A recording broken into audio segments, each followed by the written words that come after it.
Good evening, ladies and gentlemen.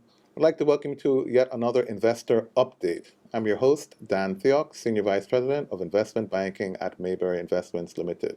Joining me today is one of our very own investment advisors, Brandon Thomas. Today we'll be bringing you brief but insightful presentations on Supreme Ventures Limited and Caribbean Cream Limited, better known as KREMI. Be sure to stick around to the end of the program where Brandon will be sharing some invaluable investment tips from our investors' quorum. Before we get started, I'd like to take this opportunity to remind you that if you're looking to expand your investment portfolio or embark on your very first investment journey, Mayberry can place you on track to financial freedom. Follow us on social media to learn more. Now let's get right into our presentations on SVL and KREMI. Great. So first up, we'd like to talk about the results for the 9-month period ended November 2021. As you can see, sales grew by 15% to $1.3 billion, while cost of sales grew by 19% to $880 million, therefore resulting in a 7% increase in the gross profit margin despite the 15% growth in sales. We understand that they had some challenges with production and capacity, and this resulted in some unforeseen costs and challenges, and this is the main reason why we see the gross profit margin coming under some pressure, plus increasing costs. Same time, operating expenses increased to $343 million, a 24% increase, which includes increase in electricity costs, we're told. The net result is, despite the 15% growth in sales, net profit actually shrunk by 57%, falling from $85 million for the same period last year to $36.3 million for this period. So unfortunately, we're seeing a fall off in the profitability of KREMI, but I'm sure this is just temporary. Otherwise, we see net assets growing nicely. The earnings per share are at about 10 cents, and at $5.25, the stock is trading with a approximate 19 times PE. So I think of this stock as being fairly priced for the moment at a 19 times PE, because in general terms, I like to think of junior market companies as being valued in the 18 to 20 times space. So I think it's fairly priced today based on their 9-month performance. Moving on to the next slide, though, you can really see that this last quarter, they actually lost $25 million. And again, we believe that's because of production challenges that they had, and they were very keen in their MD&A to say they've sorted out those issues. So I personally don't expect that to repeat. As you could see, in the same period last year, the same quarter, i.e. their third quarter, they actually made an $11 million profit. And so traditionally, we've not seen KREMI producing losses in any quarter for the last 36 months that we've been observing this stock. So I do think this is a little unusual. And if you were to make an adjustment for this going forward, therefore, I expect that their 12-month trailing earnings will improve over time, and therefore, so will the stock price. So if they can correct this issue, I think over time, you'll see that stock price moving by about 20% as you correct for the earnings and as this third quarter bad result eventually drops out over the next upcoming quarters. It shows how the stock has traded, and you can again see over the last 2 years that this stock's traded from a low of about $3 to a high of about $6. And today, again at $5.20, while I think it's fairly priced, I really do expect over time, as the earnings improve, that we will also see the stock price improving with it to stay in that 18 to 20 times range. We also note that Christopher Clark has mentioned the ambitions to build their own combined heat and power plant, which should bring huge efficiencies and savings in electricity cost. But the advantage of a combined heat and power plant is you actually get free cooling from the power plant. So overall, we could see this project, if implemented successfully over the next 12 to 15 months, further improving the profitability of the business. And then lastly, I think that because of price increases in their costs, it's natural that we may see some upward price adjustments going forward, again, therefore improving the profitability. So all in all, I like the stock. I think it's a good buy as long as you have patience, and you should see this price increasing by about 20% over the next 12 to 15 months. Brandon, what are your thoughts? Thank you, Dan. Well, and actually the PE is actually 37 times. That was adversely affected by the losses that they incurred in the last quarter. However, the pandemic has been a gift and a curse for KREMI. They were very prepared for the pandemic because Mr. Fudgy was always available for delivery, in your neighborhood, and they were able to distribute just as normal and deliver their products to their consumer base. However, as the pandemic went on and we see supply chain issues happening and the cost of raw materials going up, it really started to affect their bottom line. As we can see in the last quarter that sales were up, but because of the increase in costs, they were adversely affected and it really affected the net profit. However, I do have a positive look on KREMI. As they look to further drive down their costs and their expenses, we see where they're going to be implementing a combined heat and power plant, as Dan mentioned, as well as their future plans to generate more revenue with their new product lines. And also, they plan to do much more manufacturing instead of importing. And therefore, that when those costs get down, we expect KREMI will continue to improve and to get back to normal levels of profitability. Thanks for that. I couldn't agree more, and thanks for the correction on the PE. So I still think it's fairly priced, but they're going to have to grow back into their earnings to get it down. I still believe it's a great company, good opportunity for expansion, very good brand. As you know, they're related to the Devon House folks. It's the same family. They got a great product. They got a great distribution channel. And as they expand, I have no doubt the earnings will grow, that PE will come back to more normal levels, and then the stock price will grow a bit more. Well, thanks for that, folks. Tell us what you think about KREMI. Feel free to let us know on social media. Next up, we're going to do a review of Supreme Ventures Limited, which is actually one of our top picks for this year. And I'll turn over to Brandon so he can expand on that. Brandon? Thanks again, Dan. So I'm really excited about SVL. Supreme Ventures Group, their main activities comprise of betting, gaming, and lottery operations, and it operates through the following segments: lottery, gaming, hospitality, sports betting, horse racing, PIN codes, and a full gamut of opportunities and revenue lines. That this is not just a gaming company, people. So SVL has definitely been so aggressive in the last couple of years. They have made several acquisitions, which I'll get into later. But until now, we will look into their numbers. So for the 9 months ended September 2021, we see that total gaming income was 31.7 billion, and they had a net profit of 1.4 billion. Their earnings per share is 58 cents, and we see that their total assets is 15.18 billion. So this is a massive company, a massive giant in the industry, and it's funny because they don't act like the giant or that they are. They are so aggressive as if they're just a startup, just coming in the market, trying to steal market share, and they're really impressive in how they're going about their growth. We see where SVL, if you look at the different segments that they really drive revenues and profit through, we see where lottery is roughly 45.28% of their revenues. We see where sports betting is 26%, and PIN codes are also 26%. We also want to note that management noted that the group continues to focus on expanding channel strategies and terminal expansion. We have been well received by the marketplace.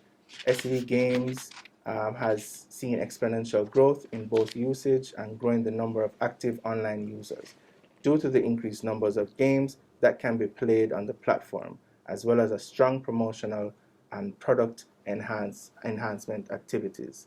And in addition to that, management noted that the expansion of the Super Sellers program has provided an additional sales channel for both our customers and third-party retailers. The retailer initiatives continue to cement our relationship with the network and enhance value added to the end customers. Now, if we take a look at their quarterly profits within the last 36 months, we see where they have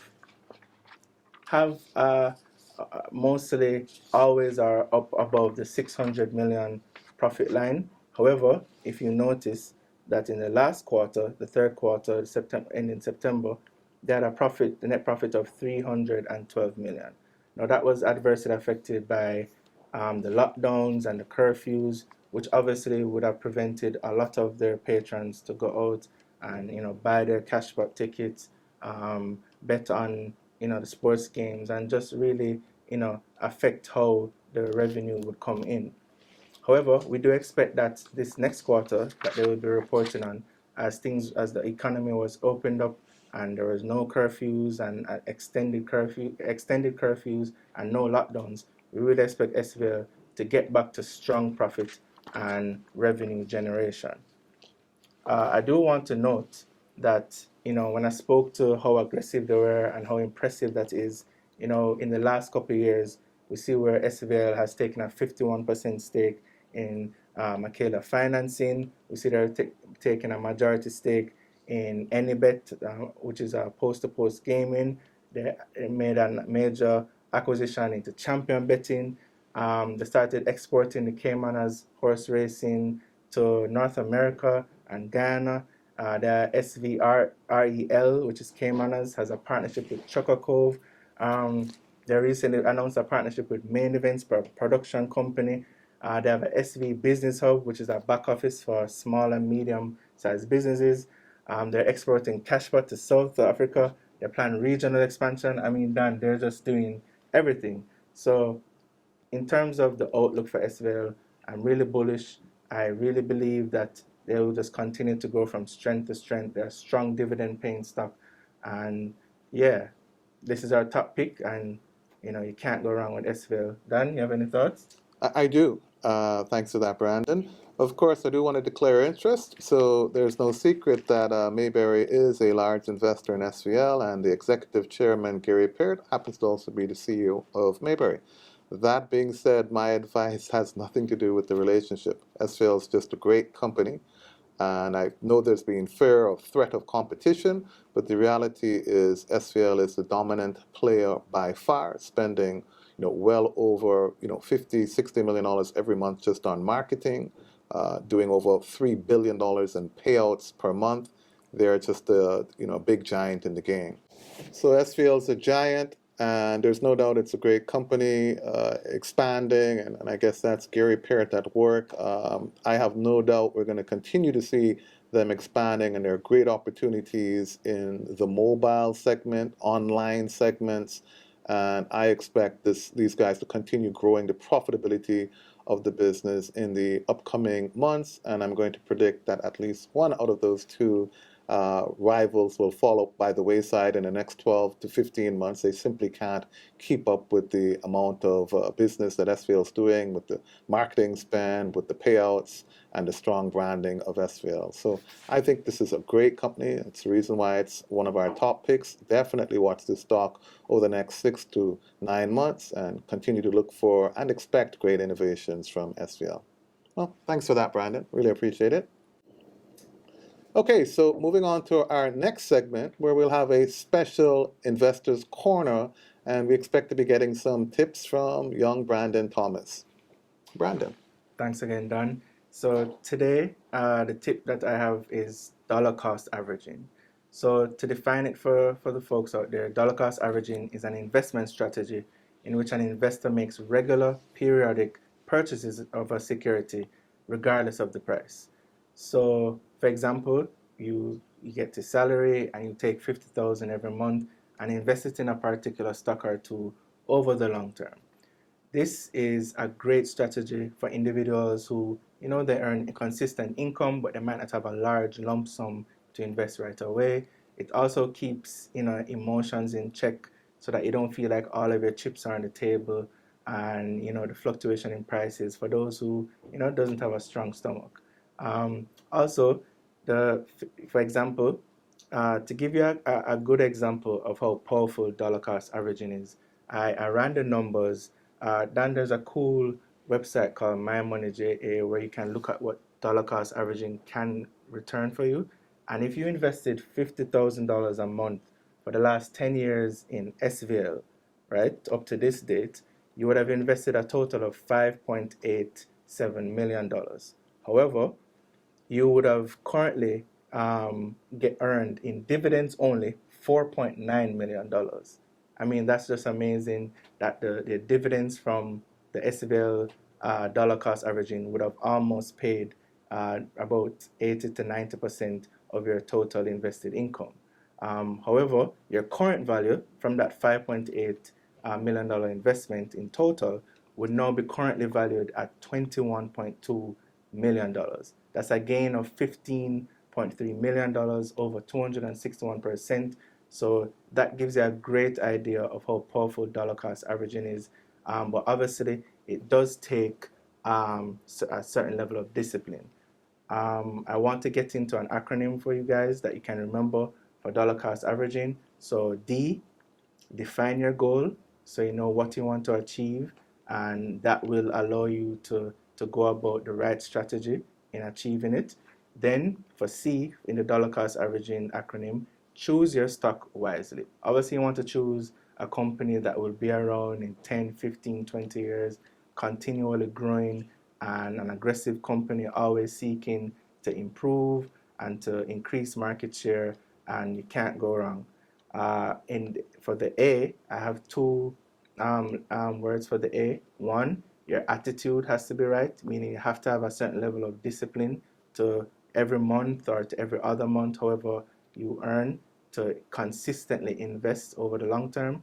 And also another A is to assess your investment periodically. So you can't just leave it and forget it. You want to continually to see if your investment option, that stock or that two stocks that you have chosen, is continuing on that path to profit, to expansion, and to growing their market share. So that's my investment tip for the day. If you need an advisor, you can always come to Mayberry and we'll help you with all your needs and achieving your financial goals. Over to you, Dan. Thanks, Brandon. I appreciate that. That's a great tip. And I always encourage investors to be consistent and committed. And so the dollar cost averaging is a great strategy. It reminds me when I first bought my first million units of SVL 4 years ago at $10. I've been buying at 10, at 15, at 16, at 17. I love the stock and I feel the same way. And I believe we forgot to mention it's the second best dividend paying stock on the market, only bettered by Carreras. And so, go out, guys, and get yourself some SVL. Well, I think that was a great investor update to our viewers. Thank you all for being a part of today's investor briefing. I'd also like to thank my fellow panelist, Brandon Thomas, for his contribution to today's discussions. I'm sure you'll be hearing a lot more from him. We're certainly looking forward to having even more insightful discussions in the coming weeks. Be sure to follow us on social media to find out who our next speaker will be. Don't forget to subscribe to our YouTube channel, Mayberry Investments Limited. Thank you to all of our viewers today. Keep safe, and remember, wise investors, slow and steady wins the race. Goodbye.